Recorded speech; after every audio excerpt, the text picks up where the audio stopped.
Hello friends, welcome to life experience education. मैं हूं प्रवीण कुमार शर्मा और हम इस सीरीज में इंडियन पॉलिटी को क्वेश्चंस के थ्रू कंप्लीट करते चल रहे हैं। और ये है हमारा पार्ट 12 और इसमें हम जो टॉपिक्स कवर अप करेंगे वो है the vice president, prime minister और काउंसिल ऑफ मिनिस्टर।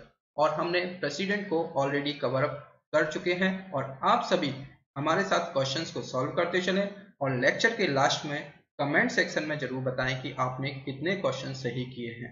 तो स्टार्ट करते हैं लेक्चर को बिना किसी देरी के क्वेश्चन नंबर फर्स्ट के साथ।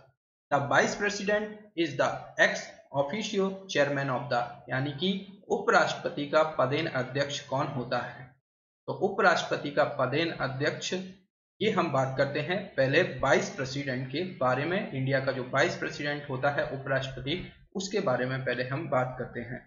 तो ये आर्टिकल 63 में बताया गया है और संविधान में उपराष्ट्रपति से संबंधित प्रावधान अमेरिका के संविधान से ग्रहण किया गया है। साथ ही में भारत का उपराष्ट्रपति राज्यसभा का पदेन सभापति होता है। ये आर्टिकल 64 और आर्टिकल 89 के तहत है, यानी कि भारत का उपराष्ट्रपति राज्यसभा का पदेन सभापति होता है, यानी कि एक्स ऑफिशियो चेयरमैन होता है वाइस प्रेसिडेंट राज्यसभा का। तो ये इस क्वेश्चन का हो जाएगा राइट आंसर। साथ ही में वाइस प्रेसिडेंट के बारे में और भी क्वालिफिकेशन क्या है ये जान लेते हैं।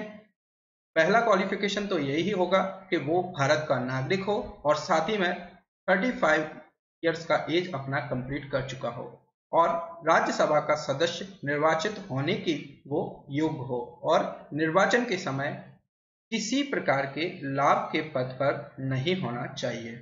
उसकी टेन्योर 5 वर्ष का होगा और वो उसके पहले राष्ट्रपति को अपना रिजाइन दे सकता है और उसके द्वारा उसको हटाया जा सकता है, महाभियोग उस पर लाया जा सकता है।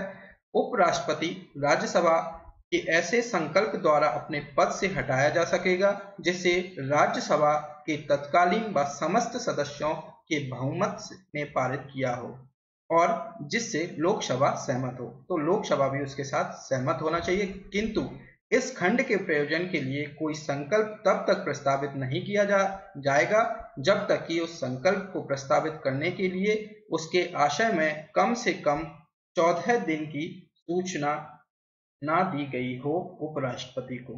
और साथ ही में उपराष्ट्रपति अपने पद की अवधि समाप्त हो जाने पर भी तब तक पद धारण करता रहेगा जब तक कि उसका उत्तराधिकारी अपना पद ग्रहण नहीं कर लेता है। यदि भारत का उपराष्ट्रपति राष्ट्रपति के रूप में कार्य करते समय उपराष्ट्रपति को राष्ट्रपति की सब शक्तियां, उन्मुक्तियां, उपलब्धियां और उसको जो विशेष अधिकार हैं वो सारे प्राप्त होंगे और जिस किसी कलावधि उपराष्ट्रपति राष्ट्रपति के रूप में कार्य करता है वह राज्यसभा के सभापति के पद के कार्यों को नहीं करेगा। ये आर्टिकल 97 के अधीन बताया गया है। तो इतना कुछ वाइस प्रेसिडेंट से रिलेटेड इंपॉर्टेंट फैक्ट्स थे और जो वाइस प्रेसिडेंट होता है वो एक्स ऑफिशियो चेयरमैन होता है राज्यसभा का। तो ए इसका हो जाएगा राइट आंसर। नेक्स्ट क्वेश्चन है which one of the following statement is not correct, यानी कि निम्नलिखित में से कौन सा कथन सही नहीं है। तो सही इसमें से हमें छांटना है। The vice president of India holds office for a period of 5 year. तो इसका टेन्योर 5 ईयर होता है, ये राइट है। साथ ही में the vice president of India continues to be in office even after the expiry of his term till the successor takes over. अभी हमने बात किया है कि भारत के उपराष्ट्रपति अपने पद की समाप्ति के बाद भी अपने उत्तराधिकारी के पद पर बने रहने के बाद भी पद पर बने रहेंगे, यदि यानी कि जब तक उनका उत्तराधिकारी नहीं आता है तब तक वो पद पर बने रहेंगे। साथ में भारत के उपराष्ट्रपति के चुनाव के संबंध में भारत के सर्वोच्च न्यायालय को सभी विवादों में हिस्सा लेना पड़ेगा। तो ये तीनों पॉइंट सही हो जाएंगे। गलत क्या होगा, the vice president of India can be removed by a single majority of votes passed in the Rajya Sabha only. तो ये गलत हो जाएगा। हमने इसका महाभियोग के बारे में बात की है, तो ये हो जाएगा गलत आंसर।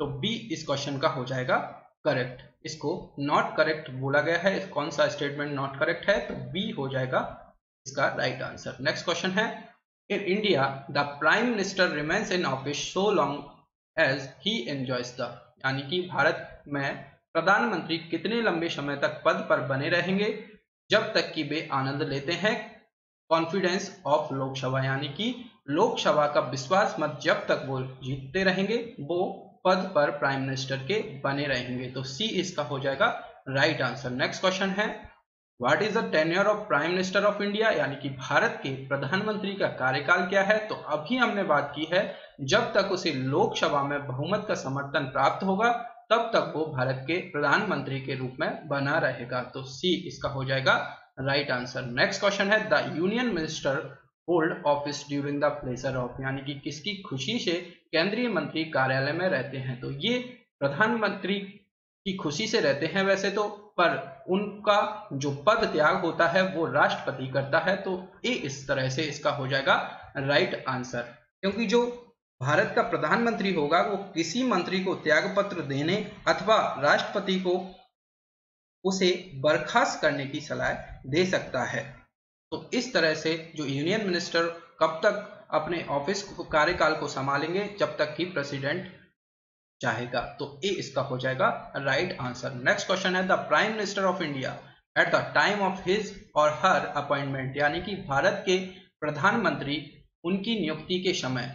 तो जब प्रधानमंत्री नियुक्त होता है तो उसकी नियुक्ति के समय जो प्रधानमंत्री की नियुक्ति होगी वो आर्टिकल 75 के तहत होगी और राष्ट्रपति उसको नियुक्त करेगा, और अन्य मंत्रियों की नियुक्ति राष्ट्रपति प्रधानमंत्री की सलाह पर करता है। पर जो मंत्री परिषद का सदस्य बनने के लिए वैधानिक दृष्टि से यह आवश्यक है कि व्यक्ति संसद के किसी सदन का सदस्य हो। यदि व्यक्ति मंत्री बनते समय संसद सदस्य नहीं हो तो उस 6 महीने के अंदर संसद सदस्य बनना अनिवार्य है, नहीं तो उसे अपना पद छोड़ना होगा। यानी कि need not necessary be a member of one of the houses, यानी कि किसी भी सदन का हाउस में नहीं हो वो, ये जरूरी नहीं है, पर become a member of the one of the house with in 6 month, यानी कि 6 महीने के अंदर उसे किसी भी सदन का मेंबर होना पड़ेगा, तब तक वो पद संभाल सकता है। तो ए इसका हो जाएगा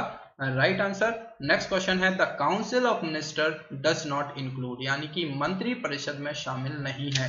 तो जो हमारे इंडिया में मंत्री 3 प्रकार के होते हैं, कैबिनेट मंत्री, राज्य मंत्री यानी कि मिनिस्टर ऑफ स्टेट, और साथ में उप मंत्री जिनको मिनिस्टर्स विदाउट पोर्टफोलियो भी बोला जाता है। तो जो कैबिनेट मंत्री विभाग के अध्यक्ष होते हैं और प्रधानमंत्री और कैबिनेट मंत्री को मिलाकर मंत्रिमंडल का निर्माण होता है। तो कैबिनेट मिनिस्टर इसमें आ जाएंगे, मिनिस्टर ऑफ स्टेट आ जाएंगे, पर कैबिनेट सेक्रेटरी इसमें इंक्लूड नहीं रहेंगे यूनियन ऑफ मिनिस्टर्स में। तो डी इस क्वेश्चन का हो जाएगा राइट आंसर।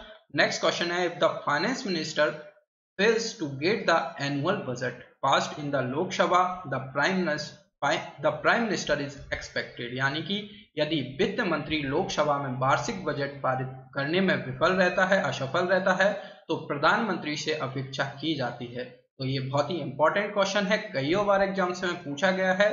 तो इसमें submit the resignation of his और हर कैबिनेट, यानी कि अपने मंत्रिमंडल का इस्तीफा वो सौंप देगा। तो बी इस क्वेश्चन का हो जाएगा राइट आंसर। इंपॉर्टेंट क्वेश्चन है, याद रखना है एग्जाम पॉइंट ऑफ व्यू से।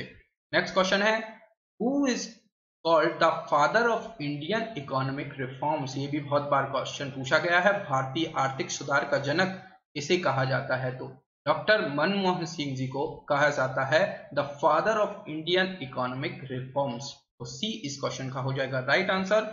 नेक्स्ट क्वेश्चन है which one of the following provisions of the Indian constitution deals with the appointment and dismissal of the council of minister, यानी कि भारतीय संविधान के निम्नलिखित में से कौन सा प्रावधान मंत्री परिषद की नियुक्ति और बर्खास्त से संबंधित है।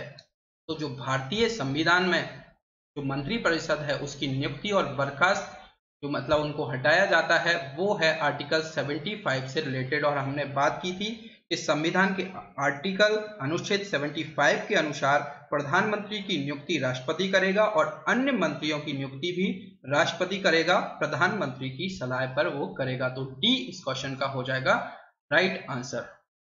ये था हमारा आज का लास्ट क्वेश्चन। लेक्चर यदि पसंद आया हो तो लेक्चर को लाइक और शेयर जरूर कीजिए, और लाइफ एक्सपीरियंस एजुकेशन के साथ जुड़ने के लिए चैनल को सब्सक्राइब भी कीजिए। Thank you.